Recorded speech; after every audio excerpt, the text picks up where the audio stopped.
আসসালামু আলাইকুম এভরিওয়ান, আশা করছি তোমরা সবাই ভালো আছো, সুস্থ আছো। আজকে আমি কোটি কিভাবে কাটিং করতে হয় সেই নিয়মটি শেয়ার করব। পুরো ভিডিওটি শেষ পর্যন্ত মনোযোগ সহকারে দেখো। কিন্তু কোটির মাপগুলো সব আমি দেখিয়ে দিচ্ছি। এখানে ঝুল নিয়েছি, মোট ঝুল 16 ইঞ্চি। 16 ইঞ্চিকে আমি 1+1 করা হয়েছে সেলাই মার্জিনের জন্য, করে আমার হয়েছে 17 ইঞ্চি। এবারে পুটের মাপ ছিল আমাদের 14 ইঞ্চি, তো 14 ইঞ্চিকে 2 দিয়ে ভাগ করতে হয়েছে আমাদের 7 ইঞ্চি।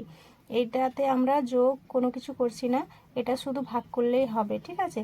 তো ছাতির মাপ ছিল 40 ইঞ্চি, 40কে 4 দিয়ে ভাগ করে আবার সেলাই মার্জিনের জন্য 1 ইঞ্চি এক্সট্রা নেওয়া হয়েছে, দিয়ে আমাদের হয়েছে 11 ইঞ্চি। কোমরের মাপ ছিল 36 ইঞ্চি, 36কে 4 দিয়ে ভাগ করে আমাদের যেটা বেরিয়েছে সেটা হচ্ছে 9। এবারে 9-এর সাথে 1 যোগ করলে তাহলে হচ্ছে যে 10 ইঞ্চি। এবারে মোহরার মাপ নেওয়া হয়েছে 7 ইঞ্চি। মোহরাটা পুটের মাপ যেটা ছিল সেটাই মোহরার মাপ নেওয়া হয়েছে। সামনের গলার ফাঁকা নিয়েছি 3.5 ইঞ্চি, গলার ডিপ নিয়েছি 9 ইঞ্চি, পিছন গলার ফাঁকা নিয়েছি 3.5 ইঞ্চি, গলার ডিপ নিয়েছি 2 ইঞ্চি। এবারে আমি কিন্তু কাটিংটি করে দেখাচ্ছি।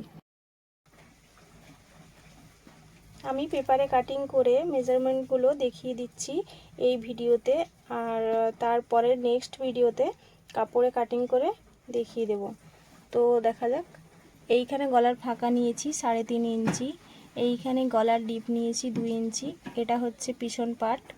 আর এখানে নিয়েছি 4 ইঞ্চি, আর মোহরার মাপ নিয়েছি 7 ইঞ্চি, আর বডির মেজারমেন্টের মাপ হচ্ছে 11 ইঞ্চি। ঝুল আছে আমাদের 17 ইঞ্চি, আর 10 ইঞ্চি হচ্ছে আমাদের কোমরের মাপ।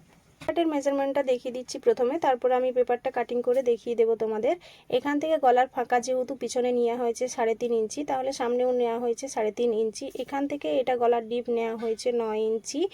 এইভাবে এই যে শেপ দিয়ে, ভি শেপ দিয়ে গলার শেপটা দেওয়া হয়েছে, এখানে কাটিং করে নেব। আর মোহরার মাপ নেওয়া হয়েছে 7 ইঞ্চি, আর বডির মেজারমেন্ট যেটা ছিল সেটাই আছে 11 ইঞ্চি, আর এখানে আছে কোমরের মেজারমেন্ট যেটা ছিল 10 ইঞ্চি, আর ঝুলের যেটা ছিল 17 ইঞ্চি সেটা সেম আছে। পেছন পাটে যেটা আছে সামনের পাটেও সেটাই আছে, ঠিক আছে। এবারে এই যে এইখান থেকে 1/2 ইঞ্চি সরিয়ে এইখান থেকে রাউন্ড শেপে আমরা দিয়ে নিচ্ছি।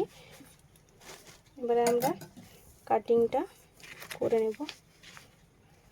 আমার ভিডিওগুলো যদি ভালো লেগে থাকে তোমাদের, তাহলে সাবস্ক্রাইব করে আমার চ্যানেলটির পাশেই থাকবে এবং ফ্রেন্ডদের সাথে শেয়ার করবে। আজকে এই পর্যন্ত, দেখা হবে নেক্সট ভিডিওতে। আল্লাহ হাফেজ।